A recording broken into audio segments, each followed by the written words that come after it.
नमस्कार, CSK news में आपका स्वागत है दोस्तों। सबकी बड़ी खबर निकल के आ रही है पश्चिम बंगाल से, जहां पर ममता बनर्जी भवानीपुर से लड़ना चाहती हैं चुनाव, लेकिन पड़ गई है मुश्किलों में ममता बनर्जी। बेहद बड़ी खबर निकल के आ रही है। भवानीपुर में ममता बनर्जी को घेरने के लिए बीजेपी ने बनाई रणनीति और अब ममता बनर्जी पर ही भारी पड़ता नजर आ रहा है। नंदीग्राम से चुनाव लड़ना ममता बनर्जी को बड़ी खबर निकल के आ रही है। आपको बताएंगे कैसे पश्चिम बंगाल में कोरोना काल में चुनाव 6 महीने तक भी टल सकता है, और अगर नहीं भी टला तो कैसे भवानीपुर से ममता बनर्जी को चुनाव जीतना बेहद मुश्किल लग रहा है, उसके बारे में आपको बताएंगे। इस बीच बड़ी खबर निकल के आ रही है, ममता बनर्जी के विधायकों के तरीके से वीडियो लीक हो गया है। जी आपको बता दें, जो नाटक कर रहे थे हॉस्टल जाने का, वहां घूमते नजर आए हैं। इसके बारे में भी आपको बताएंगे। और इस बीच पश्चिम बंगाल 25 मई को सुप्रीम कोर्ट ममता बनर्जी के खिलाफ देगा बड़ा फैसला। नहीं लड़ पाएंगे चुनाव, जानेंगे आखिर चुनाव में हुई हिंसा के बाद 25 मई को क्या कुछ सुनवाई करने वाला है।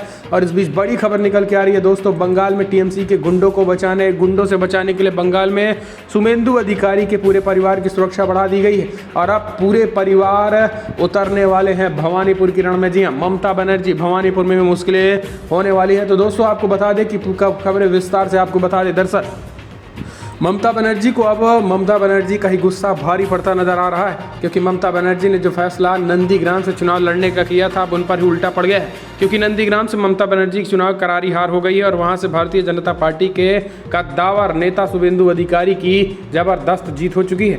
और यही कारण है कि ममता बनर्जी अब अपनी परंपरागत सीट कही जाने वाली भवानीपुर से चुनाव लड़ना चाहती हैं। यही कारण है कि वहाँ के विधायक शोभन देव चटर्जी ने इस्तीफा दे दिया है। ममता बनर्जी अब वहाँ से चुनाव लड़ना चाहती हैं, लेकिन फिलहाल ममता बनर्जी के लिए ये आसान नहीं है, क्योंकि भारतीय जनता पार्टी ने भी भवानीपुर में ममता को घेरने के लिए पूरी रणनीति बना दी है, और शुभेंदु अधिकारी के पूरे परिवार को भवानीपुर में उतार दिया है। यही कारण है कि शुभेंदु अधिकारी के पूरे परिवार को सुरक्षा दे दी गई है, और केंद्रीय सुरक्षा बाकायदा सीआरपीएफ के बीच में रहेंगे, क्योंकि टीएमसी के गुंडे कभी भी किसी भी वक्त कोई भी हमला करा सकते हैं। आपको बता दें कि बंगाल चुनाव में अब ममता बनर्जी और ममता बनर्जी का जो एटीट्यूड था उन पर ही भारी पड़ रहा है। दरअसल सत्ता का मोह और पद खोने का डर क्या होता है, इसे ममता बनर्जी से बेहतर कोई नहीं जान सकता।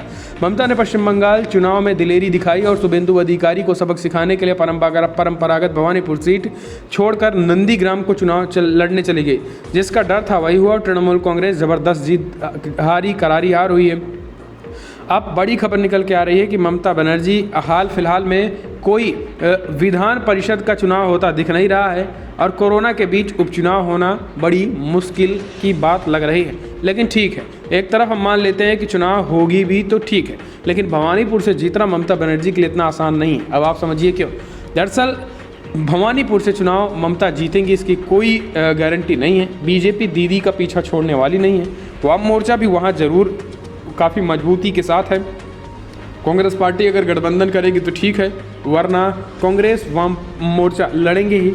इस बीच अगर बात करें हम संपन्न हुए विधानसभा चुनाव में, तो उन्होंने बीजेपी को हराने के लिए तृणमूल कांग्रेस के साथ मैच फिक्सिंग नहीं की थी, जिस कारण वाम मोर्चा कांग्रेस कमेटी की गठबंधन पर लगा था। इतना तो तय है कि भवानीपुर का उपचुनाव जब भी हो काफ़ी रोचक होगा, जिसमें बीजेपी अपनी पूरी ताकत झोंक रही होगी। इस संभावना को भी नहीं नकारा जा सकता है कि भवानीपुर के मतदाता दीदी से नाराज हैं, क्योंकि वो भवानीपुर को छोड़कर नंदीग्राम चली गई थी। ये भी एक माइनस फैक्टर है।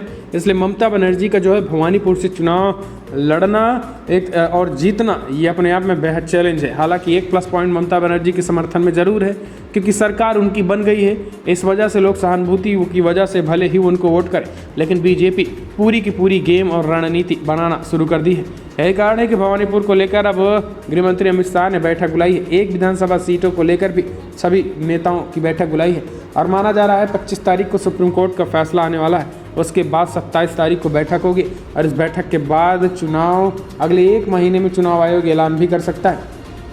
तो ये अपने आप में बेहद बड़ी खबर होगी, और ममता बनर्जी के लिए कहीं ना कहीं एक बड़ा झटका भी होगा, क्योंकि ममता बनर्जी की बात करें तो इस बार उनको जीतना नामुमकिन है। आपको बता दें कि बड़ी खबर निकल के आ रही है, जहां पर इससे पहले ममता बनर्जी सीट नंदीग्राम एटीट्यूड से चुनाव लड़ा था, लेकिन हार गई थी।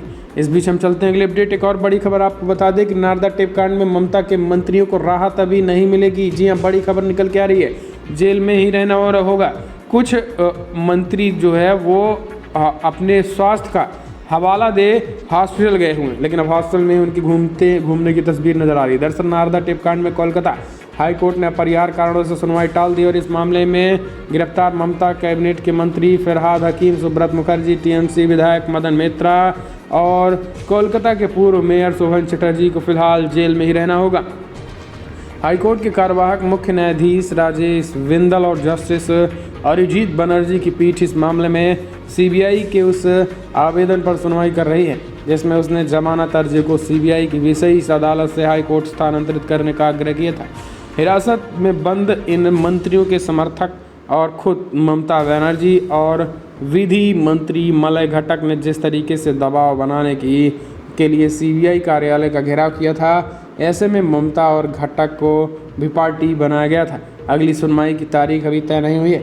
आपको बता दें कि इससे पहले वीडियो वायरल हो रहा है, कुछ मंत्री खास करके 2 हॉस्पिटल गए हैं, वहाँ पर उनके वीडियोस वायरल हो रहे हैं, जिसके बाद सवाल खड़े हो रहे हैं। यही कारण है कि हाईकोर्ट ने उनको करारा झटका दिया है। अगली अपडेट अब सुन लीजिए, ममता बनर्जी की सांस थामने वाली है सुप्रीम कोर्ट। जी 25 मई को सुनवाई करेगी। बंगाल में चुनाव बाद राजनीतिक हिंसा और हत्याओं पर सुप्रीम कोर्ट 25 मई को सुनवाई करने वाला है। दरअसल बंगाल में चुनाव बाद राजनीतिक हिंसा और हत्याओं की जांच के लिए विशेष जांच टीम एसआईटी गठित करने की मांग वाली याचिका पर एससी 25 मई को सुनवाई करेगा। हिंसा को राज्य सरकार के समर्थन वाली बात पर भी शीर्ष अदालत गौर करेगी। इसके अलावा हिंसा के कारण लोगों के कथित पलायन को रोकने के लिए केंद्र और राज्य सरकार के निर्देश देने का अनुरोध वाली याचिका सुनवाई होगी। आपको बता दें कि 25 मई को यह जो सुनवाई होने वाली है उससे ममता बनर्जी की मुश्किलें बढ़ सकती हैं, क्योंकि हिंसा को लेकर जिस तरीके से ममता बनर्जी टीएमसी के गुंडे सीधे इसमें हाथ है, आरोपी हैं, सीसीटीवी फुटेज हैं, उससे ममता दीदी की मुसीबतें बढ़ने वाली हैं।